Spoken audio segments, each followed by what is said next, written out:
안녕하세요. 오늘도 사연살롱을 찾아주셔서 감사합니다. 저는 30대 헤어 디자이너로 일하는 여자입니다. 저희 가게에 오시는 손님 중에 이곳 사연글을 자주 보시는 분이 한 분 계세요. 처음엔 손님의 권유로 함께 사연글을 봤는데 이젠 제가 찾아보게 되었고, 그렇게 사연글을 듣다 전 저의 잊지 못할 20대의 일이 떠올라 이렇게 조심스레 사연을 적어봅니다.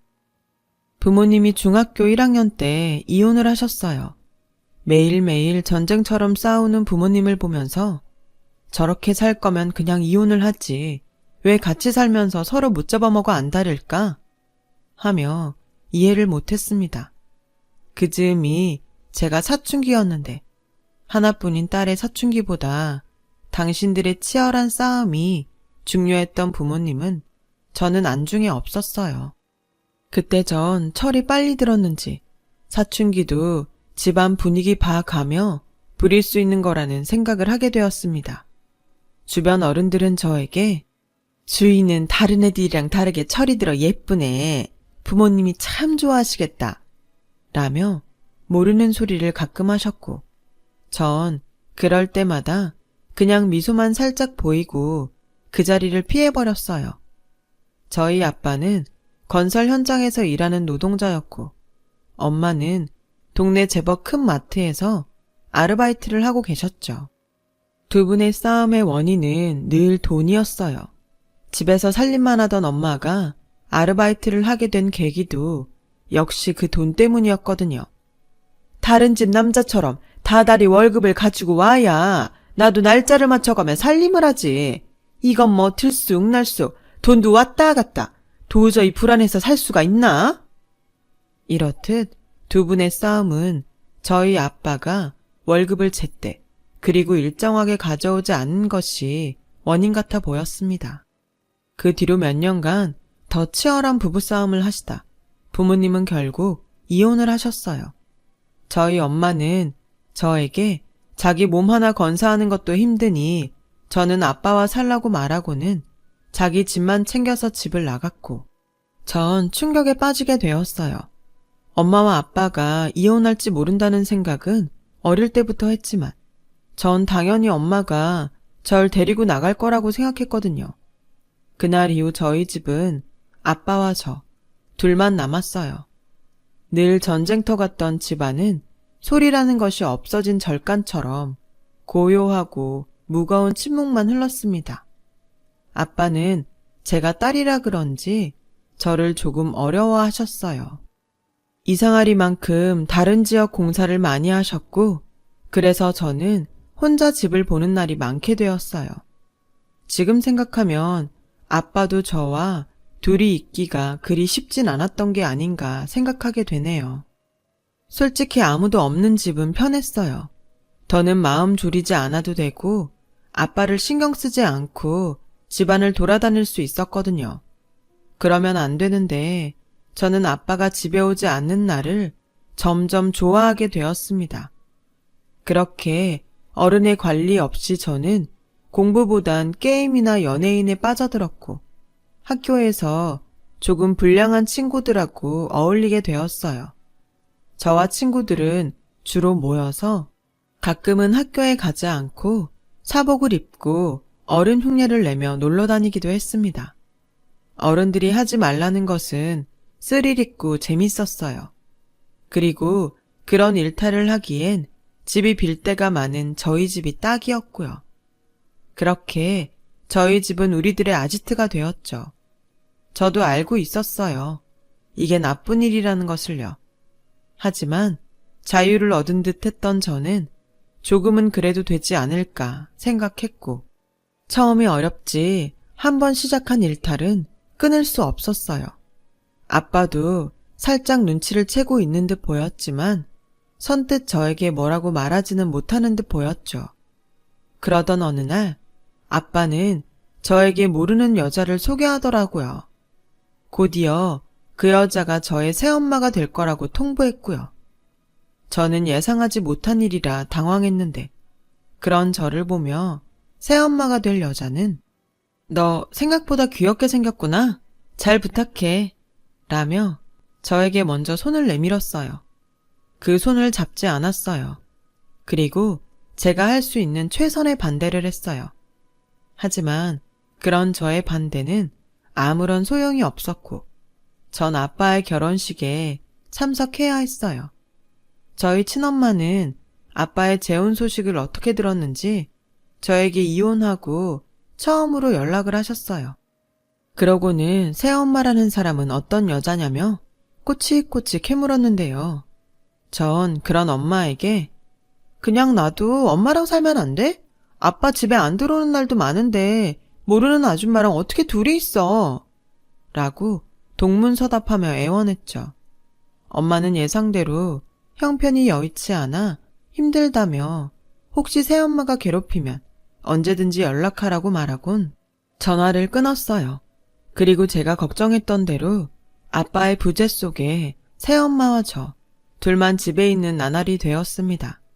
어느 날 전 그 상황을 피하고자 저녁에 친구 집에 가서 잘 생각으로 간단히 짐을 싸서 방에서 나왔어요. 새엄마는 그런 저에게 어딜 가냐며 제 가방을 낚아챘습니다. 네 아빠한테 들었어. 공부하고는 영 담쌓고 하지 말라는 짓만 골라서 한다며? 네 아빠가 걱정이 많더라. 저는 그 말을 듣는데 기분도 나쁘고 화가 치밀어 올랐어요. 그래서 아줌마가 뭔데 참견이에요. 우리 아빠랑 결혼했다고 제 엄마라도 된 것 같으세요? 라고 나를 세우며 말했지만 새엄마는 그런 제 말을 별로 귀담아 듣지 않고 제 가방의 물건을 하나 둘 꺼내기 시작했어요. 전 그 모습에 놀라 냅다 달려가 가방을 빼서 들고는 지금 뭐예요? 왜 남의 가방을 마음대로 뒤져요? 라며 불같이 화를 냈어요. 그런 저에게 새엄마는 멋쩍게 웃으며 요즘 애들은 집 나갈 때 뭐 챙겨 나가나 궁금해서 한번 봤다. 뭘 그렇게 성질을 부리니? 아무튼 이 시간에 못 나가니까 다시 네 방으로 들어가. 라며 대수롭지 않게 말했어요. 황당하고 어이가 없어서 아줌마가 뭔데? 라고 신경질적으로 말했죠. 새엄마는 제 말이 끝나기도 전에 뭐긴 네 엄마지. 솔직히 나도 엄마라는 말이 낯간지러운데 어쩌겠어. 너랑 나랑 그렇게 서로 묶인 사이인데 너 안 잡아먹으니까 좋은 말 할 때 들어가서 자라. 상대도 되지 않는다는 말이 있죠. 전 그날 그 말이 어떤 뜻인지 몸소 체험하게 되었어요. 한마디로 새엄마의 기세에 눌려 전 방에 들어갔어요. 싱숭생숭한 마음으로 오지도 않는 잠을 청했습니다. 머릿속으로 아빠는 도대체 저 여자 어떤 점이 좋아서 결혼까지 했을까? 고민하면서요. 다음날 아침 씻기 위해 거실로 나왔어요. 아침부터 새엄마를 보고 싶지 않다는 생각으로요. 그런데 제 눈에 띈 건 식탁 위 5만원짜리 지폐와 쪽지였어요.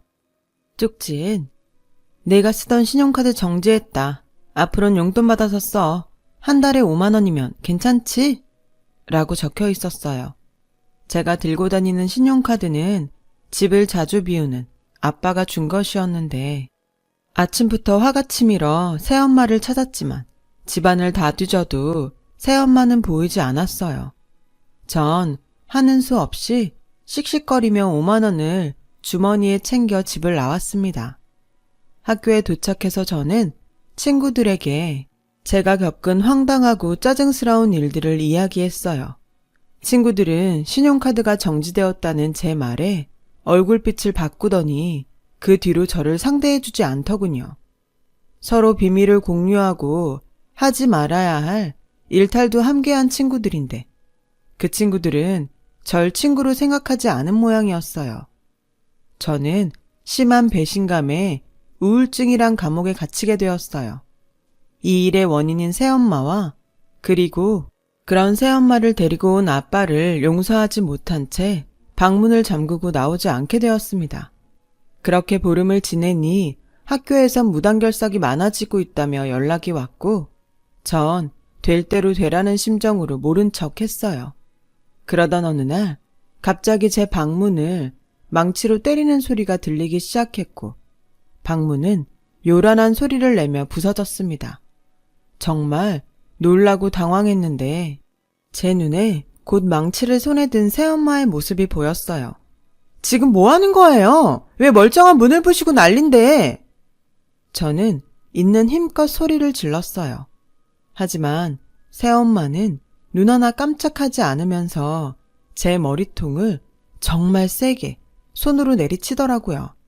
거짓말 조금 보태서 전 그날 별을 본 것 같았어요.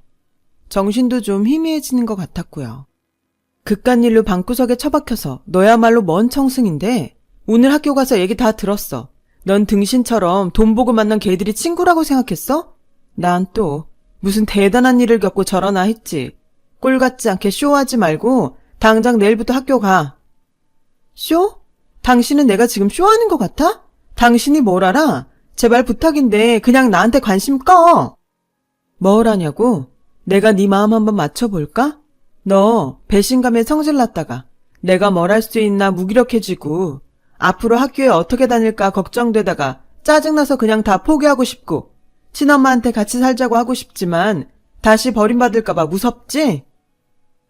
저는 아무 말도 하지 못했어요.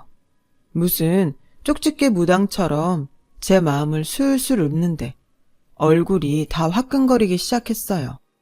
그런데 그 뒤에 새엄마의 말은 저를 더욱 당황하게 했습니다. 나도 다 겪어봐서 알아. 엄마라고 생각하지 않아도 돼. 그냥 네가 지금 겪는 일들 미리 먼저 겪은 사람이라고 생각해도 된다고. 싸가지 없게 굴어도 되니까 보는 사람 짜증나게 숨지 마. 그래봤자 네 손해야. 전 눈물이 나왔어요. 제 마음속이 모두 까발려진 듯한 기분에 그냥 눈물만 마구 났습니다. 당당하게 내일 학교 가. 그리고 필요하다면 너 학교 끝날 때 내가 교문 앞에서 기다려줄게. 내가 그년들 가만 안 둘 거야. 새엄마는 화를 내는 듯 장난을 치는 듯 제 앞에서 오버하며 큰 소리로 말했고 전 눈물이 계속 나는데 저도 모르게 웃음이 나왔어요. 이제 좀 웃네. 왜? 이제 네 편 하나 생긴 것 같아서 마음이 놓여? 사실 내가 너한테만 얘기하는 건데 나 학교 다닐 때 장난 아니었다. 어줍잖게 각 잡던 애들도 내 앞에선 쩔쩔맸어. 너 지금 네 뒤에 얼마나 든든한 백이 있는 건지 모르지? 안 그래도 모범생은 아니겠지. 짐작은 하고 있었어요. 뭐? 암튼 나 믿고 학교 가서 걔네들한테 하고 싶은 거 다 하고 와. 찌질하게 눈치 보지 말고. 정말 하고 싶은 거 다 해도 돼요? 그렇다고 경찰서는 가지 말자. 내가 아주 그런 서자로 끝나는데 별로 안 좋아해. 저와 새엄마는 동시에 웃었습니다. 전 그날 처음으로 새엄마의 웃는 얼굴을 봤어요. 친엄마한테도 느껴보지 못한 내 편이라는 기분에 제 마음은 부서진 제 방문처럼 새엄마에 대한 마음의 문이 부서지기 시작했죠. 다음 날 용기를 내서 학교에 갔어요. 함께 쓰리를 맛봤던 친구들은 저를 툭툭 건드리며 괴롭히기 시작했고 새엄마 말처럼 기죽지 않은 채 더욱 눈에 힘을 주며 꿀리지 않으려 노력했습니다. 그리고 수업이 끝나 학교를 나서는데 운동장에서 친구들이 저에게 다가와 이렇게 말했어요. 카드는 정지됐어도 돈은 들고 다니지? 없는데. 야, 내가 그 말을 믿을 것 같아? 믿던지 말던지. 저는 친구들을 거칠게 밀치고 앞으로 나갔어요. 그러자 친구 하나가 제 머리채를 잡았고 저도 친구 머리채를 잡으려는 순간 악! 하는 비명이 들렸어요. 언제 왔는지 새엄마가 제 머리채를 잡은 친구의 머리채를 똑같이 잡고 있었습니다. 아줌마 뭐예요? 보면 몰라? 사람이잖아. 아씨, 장난하지 말고. 그래? 나 얘 엄마야.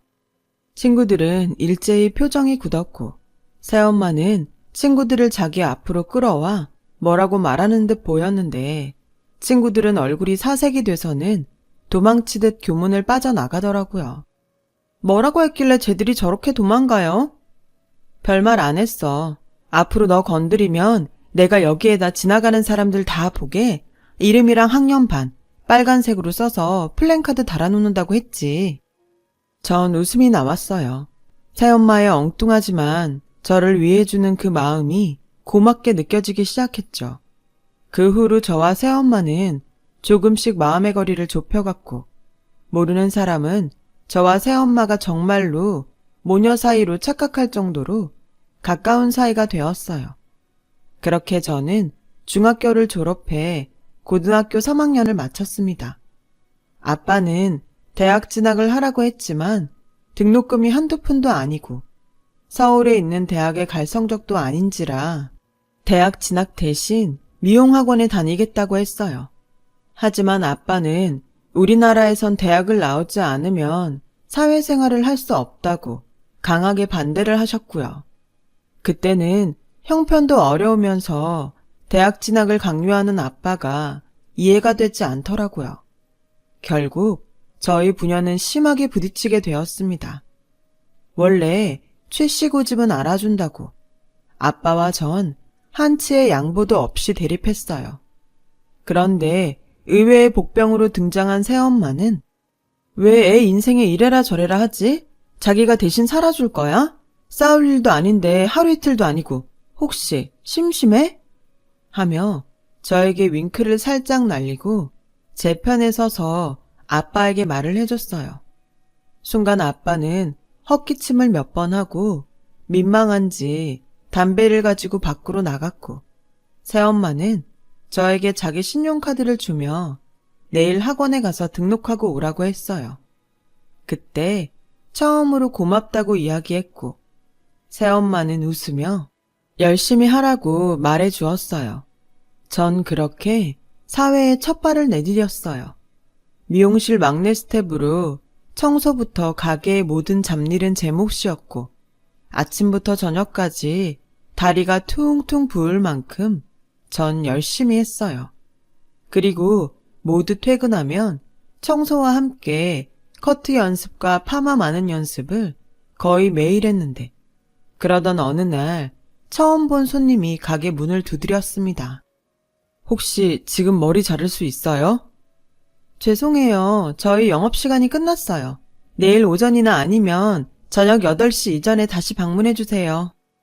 죄송한데 제가 내일 중요한 미팅이 있어서요.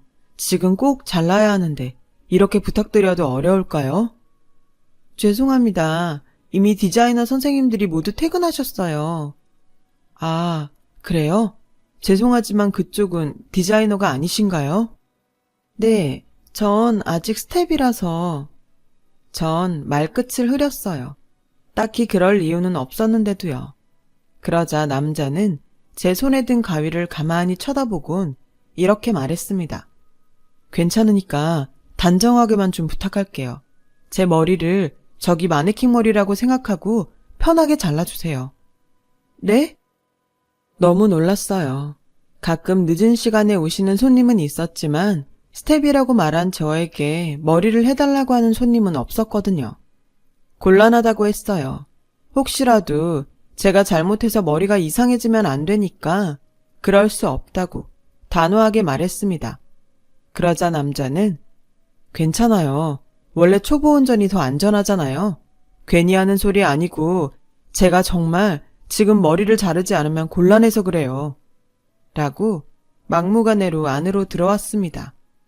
전 어쩔 줄 몰라서 망설였어요. 남자는 웃으며 괜찮다고, 혹여 정말 머리를 망치더라도 자긴 절 원망하지 않겠다고 저에게 다짐을 하더라고요. 조심스럽게 남자의 머리에 빗질을 했고 차분히 그리고 조금씩 머리를 잘라 돌이킬 수 없는 실수를 하지 않으려고 몇 번이고 확인하며 머리를 잘랐어요. 얼마나 긴장을 했는지 손에 다 땀이 났고 1시간도 훌쩍 넘었어요. 다행히 남자분의 머리를 망치지 않고 무사히 커트를 끝냈고 남자는 돈을 내겠다고 했지만 전 스텝이라 괜찮다고 사양했습니다. 그럼 내가 너무 미안한데. 괜찮아요. 전 정식 디자이너도 아니고 아마 원장님이 아시면 혼날 것 같아요. 그럼 제가 돈 안 주면 안 혼나요? 가끔 연습 삼아 친구들 머리 잘라주거든요. 혹시 물어보시면 그렇게 말하려고요. 아, 그래요? 그럼 돈 대신 이거 받아요. 남자는 저에게 지폐 대신 자신의 명함을 주었습니다. 친구라고 했는데 연락처라도 알아야죠. 아, 혹시 원장님한테 혼나면 전화해요. 내가 와서 대신 혼날게요. 남자는 그렇게 고맙다며 몇 번이나 말하고 가게를 나갔어요. 나중에 거울을 통해 제 얼굴이 잔뜩 붉어져 있다는 것을 알았어요. 집에 돌아온 전 남자의 명함을 계속 보고 또 봤어요. 회계사 고원준. 돈은 받지 않았지만 제 첫 번째 손님이라는 생각에 전 그 이름을 몇 번이고 불러봤죠. 그때까진 우리가 또 볼 일이 있을까? 하고 생각했어요. 하지만 그 후로 한 달에 한 번은 꼭 보는 사이가 되었습니다. 물론 그때마다 돈이 아닌 다른 걸 받았어요. 돈만 아니면 괜찮죠? 친구가 빈손으로 오기 그래서 치킨 한 마리 사왔어요. 오늘은 오는데 아이스크림이 너무 먹고 싶잖아요. 근데 또 욕심이 많아서 이맛저맛 다 고르다 보니까 양이 많아졌어요. 친구가 사온 거니까 부담 갖지 말고 같이 먹어요. 남자의 엉뚱하고 유머러스한 접근에 마음이 동했고 저희는 연인이 되었어요. 그는 첫 만남대로 조금 바쁜 사람이었지만 늘 퇴근하고 저를 데리러 오는 부지런한 사람이었어요. 거의 매일 저희 가게에서 저희 둘은 짧은 데이트를 했고 그렇게 2년이 지나 저는 다른 가게에 정식으로 디자이너가 되었어요. 조금씩 저를 찾아주는 단골 손님도 생겼고 그렇게 점점 헤어 디자이너로 자리를 잡아갈 즈음 남자친구는 저에게 프로포즈를 했어요. 저보다 7살 많은 남자친구는 집에서 자꾸 결혼 이야기를 한다며 저를 집에 소개하고 싶다고 하더라고요. 남자친구는 약국을 운영하는 홀어머니와 저와 나이가 같은 여동생이 있었는데요. 그들에게 인사를 할 생각을 하니 어쩐지 자꾸 긴장이 돼서 남자친구에게 대답도 제대로 하지 못했습니다. 집으로 돌아와 새엄마에게 남자친구에게 프로포즈 받은 이야기와 그 사람 집에 인사를 가야 하는데 긴장이 돼서 대답을 제대로 하지 못했다는 이야기를 했어요. 그러자 새엄마는 뭘 그렇게 쫄아있어. 나 같으면 좋아서 춤이라도 추겠네. 가서 인사했는데 나 싫어하면 어떡해? 널 왜 싫어해? 난 대학도 안 나왔고 남친은 회계사인데 난 미용사고. 그래서 꿀려? 좀... 둘 다 사짜 직업인데 뭘 꿀려. 농담해? 회계사랑 미용사가 같은 급은 아니잖아. 그게 뭐 직업의 급이 어딨냐. 다 먹고 사는 직업이지. 새엄마는 늘 그렇듯 단순하지만 확실하게 저의 등을 밀어주었어요. 그 말에 용기를 얻어 남자친구의 가족들을 만나러 그의 어머니 댁에 갔습니다. 어서 와요. 우리 원준이가 결혼할 아가씨를 데리고 온다고 해서 내가 얼마나 기다렸는지 몰라요. 안녕하세요. 최주희라고 합니다. 걱정과 달리 남자친구의 어머니는 저를 반갑게 맞아주셨어요. 저랑 동갑인 여동생은 약속이 있어 다음에 봐야 할 것 같다고 했고 저희는 어머니가 차려준 저녁상 앞에 앉았죠. 깔끔하고 멋들어지게 잘 차려진 음식 앞에 저는 입을 딱 벌리고 감탄을 했어요. 그런 제 모습에 그의 어머니는 고운 미소를 보내주셨어요. 그 순간 저는 괜한 걱정을 했구나 하며 안도감이 들더라고요. 그렇게 단란하게 맛있는 저녁 식사를 이어갈 즈음 집 현관문 열리는 소리가 들리며 남자친구의 하나밖에 없다는 여동생을 만나게 되었습니다. 그리고 전 눈앞이 캄캄해졌어요. 남자친구의 여동생은 한때 저와 일탈을 함께 했고 나중엔 절 괴롭히다 저희 새엄마 때문에 교문 밖으로 도망치던 친구 중에 한 명이었죠. 그 아이도 저도 시간이 조금 지났지만 분명 서로를 알아봤고 저희 둘은 아무 말도 하지 못한 채 놀란 얼굴로 서로를 쳐다봤어요. 최주희? 은하야, 오랜만이다. 저희 둘은 어색하게 인사를 했고 남자친구와 그의 어머니는 신기한 인연이라며 호들갑을 떨었어요. 시간이 어떻게 흘러가는지도 모른 채 표정을 잃고 어색한 미소만 동동 얼굴에 띄었습니다. 어디 불편해? 남자친구는 제 안색이 별로라며 걱정했고 그의 어머니는 방에 들어가 물과 알약을 가져오시며 내가 종종 소화 안 될 때 먹는 거예요. 라고 말씀하셨어요. 약으로 해결될 일이 아닌데. 그래도 약을 받아 먹고 곧 그 집을 나왔어요. 그리고 저를 집에 바래다 주겠다는 남자친구에게 저와 은하의 사이를 이야기했죠.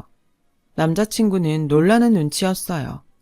남자친구의 말을 들으니 그 친구는 집에서 순하고 겁도 많은 막둥이였고 그런 일은 상상조차 할 수 없는 일이라며 제 말을 믿지 못하는 눈치였죠. 전 집에 와서 괜히 이야기했나 싶었어요. 남자친구 집에 인사를 다녀온 것을 아는 새엄마는 궁금한 눈치였는데 차마 그때 날 괴롭히던 애가 남자친구의 동생이라는 말은 못하겠더라고요. 그리고 다음날 저는 뜻밖의 남자친구 어머니의 전화를 받게 되었습니다. 내가 일하는데 전화해서 미안해요. 내 마음이 조금 급해서 혹시 이따 오후에 잠깐 볼 수 있을까요? 내가 할 이야기가 있어서. 올 것이 왔구나 싶은 생각에 알겠다고 했어요. 사실 친구와는 예전에 있었던 일이고 앞으로 잘 지내면 되지 하는 마음으로 그의 어머니와 잘 이야기해보고 싶어 가게 실장님께 이야기를 하고 그의 어머니를 만나러 근처 카페에 갔습니다. 시간 오래 뺏지 않을게요. 단도직입적으로 난 이 결혼 허락 못해요. 네? 혹시 은하가 무슨 얘기하던가요? 사실 그것도 그거지만 나 솔직히 아가씨 우리 애 짝으로 맞지 않는다고 생각했어요. 원준이가 아가씨 한 번만 보라고 하도 이야기해서 한번 본 건데 마침 우리 딸애랑도 불편한 사이라고 하니 그냥 서로 인연이 아니었다고 생각해요. 원준 오빠도 같은 생각인가요?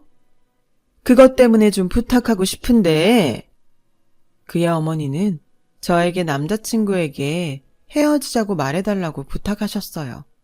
마침 친구 문제도 있으니 겸사겸사 잘 되지 않았냐며 서로 불편하게 끝내지 말고 좋은 인상으로 끝낼 수 있었으면 좋겠다고 하셨죠. 전 이 상황에 어떻게 말해야 할지 가슴이 뛰어 아무 말도 못했고 그런 저를 보며 그의 어머니는 답답한 듯 연달아 맹물만 들이키며 내 말이 혹시 언짢았어요? 아니면 기대랑 달라서 실망했나? 라고 혼잣말을 이어가셨습니다. 이런 말 정말 하고 싶지 않은데 아가씨로선 우리 애 놓치고 싶지 않겠지. 근데 입장 바꿔 생각하면 내가 아가씨 같은 며느리 얻으려고 나 혼자 우리 애 그렇게 공부시킨 거 아니거든. 듣자 하니 아버지는 막노동에 엄마는 새엄마라며. 정말 이건 너무 염치 없는 거지. 안 그래 아가씨? 고상하게 목소리 하나 높이지 않으며 어쩜 저리 잔인한 소리를 할 수 있을까. 전 더는 어렵겠다고 생각하고 알겠다고 말하려고 입을 열었어요. 하지만 그때 무슨 개똥 같은 소리야? 어디서 자꾸 고상한 개가 똥을 싸나 했더니 여기였네. 제 뒤쪽에서 저희 새엄마 목소리가 들렸습니다. 저는 놀라서 뒤돌아봤어요. 엄마가 여기 왜 있어? 커피숍에 커피 마시러 왔지. 남의 집 부모 호구조사하지 말고 당신 애들이나 잘 간수해요. 그 딸내미는 이제 술, 담배는 끊었나? 술, 담배보다 인성은 좀 나아졌나 모르겠네. 아들 가지고 장사하는 엄마 밑에서 컸으니 뭐 나아졌을 것 같진 않지만. 뭐예요? 그의 엄마는 저희 새엄마의 가시돋친 말에 발끈해서 자리에서 일어났고 곧 새엄마 입에서 너 혹시 노은자니? 라고 놀라는 듯 그의 어머니에게 가까이 다가갔고 그의 어머니 표정은 심하게 일그러지기 시작했습니다. 맞구나. 남의 남편 뺏어서 도둑 결혼했다고 하더니 야, 내가 더 싫다. 그 남편 결국 본처한테 다시 돌아갔다고 하던데 어디 남의 귀한 딸한테 막말이야. 귀한 딸? 너야말로 위선 떨지 마. 네 친딸도 아니잖아. 그리고 귀하긴 뭐가 귀해. 고작 남의 머리나 만지면서 푼돈이나 버는 주제가? 너 말 다 했어? 고작 아들 가지고 장사나는 주제에 지금 뭐라는 거야? 저희 새엄마는 테이블에 있던 물잔을 그의 어머니 얼굴에 강렬하게 퍼부었고 갑작스러운 물세례에 놀란 그의 어머니는 놀란 입을 다물지 못했어요. 너 지금 나한테 물 뿌렸니? 어릴 때 막 나가는 버릇 나이 먹고도 못 고쳤구나. 그래, 못 고쳤다. 아니, 안 고칠 거야. 너 같은 질 나쁜 것들 상대할 사람은 있어야 하지 않겠니? 주희야, 가자. 분명히 말하는데 나도 이 결혼 반대다. 시어머니 자리가 영 구려서 차마 내가 널 그 집에 못 보내겠다. 전 새엄마의 손에 끌려 카페를 나왔어요. 한참을 새엄마의 손에 끌려가는데 새엄마는 걸음을 멈추고 저를 휙 돌아보며 꽤 심각한 얼굴로 설마 내가 오바했니? 라고 말했고 전 그런 새엄마가 귀여워서 좀 하고 웃어버렸습니다. 웃는 거 보니 됐다. 세상에 남자는 많고 넌 충분히 훌륭하니까 더 좋은 사람 만날 수 있어. 그니까 나 원망하지 마라. 말을 마친 새엄마는 민망한 듯 빠른 걸음으로 앞만 보며 걸어갔어요. 전 그때 왜 아빠가 새엄마와 결혼을 했는지 알 것 같았고 달려가 새엄마의 손을 잡았습니다. 같이 가. 남의 혼사길 막아놓고 지금 주랭랑 치는 거야? 너랑 나랑 남이냐? 그리고 나 원래 걸음 빠르거든? 새엄마는 웃으며 계속 빠른 걸음으로 걸었고 제 손은 더욱 꼭 잡아주었습니다. 아직도 그때를 생각하면 입가에 미소가 번지는데 1년 전 새엄마는 원래 성격처럼 씩씩하고 용감하게 차도에서 어린 아이를 구하다가 세상을 떠났어요. 아이는 다친 곳 하나 없이 말짱했는데 전 세상에서 가장 멋진 엄마를 잃었습니다. 아빠도 저도 새엄마의 빈자리가 너무 커서 1년이 지난 지금도 새엄마의 이야기를 하면 서로 눈시울부터 붉히곤 하는데요. 이 자리를 빌어 짧게 하늘에 있는 새엄마에게 이런 말을 꼭 하고 싶어요. 너무너무 그리운 우리 엄마, 엄마가 늘 이야기하던 대로 숨지 않고 당당하게 살게. 다음 생에는 진짜 모녀 사이가 되길 바라며 엄마를 너무 닮고 싶은 딸 주희. 끝으로 사랑하는 이와 소중한 시간 많이 나누시길 바라며 지금까지 제 이야기 들어주셔서 감사합니다. 여러분, 사연 댓글에 응원과 현명한 조언 부탁드려요. 좋아요와 구독은 저에게 큰 힘이 됩니다. 오늘도 좋은 일 가득하세요.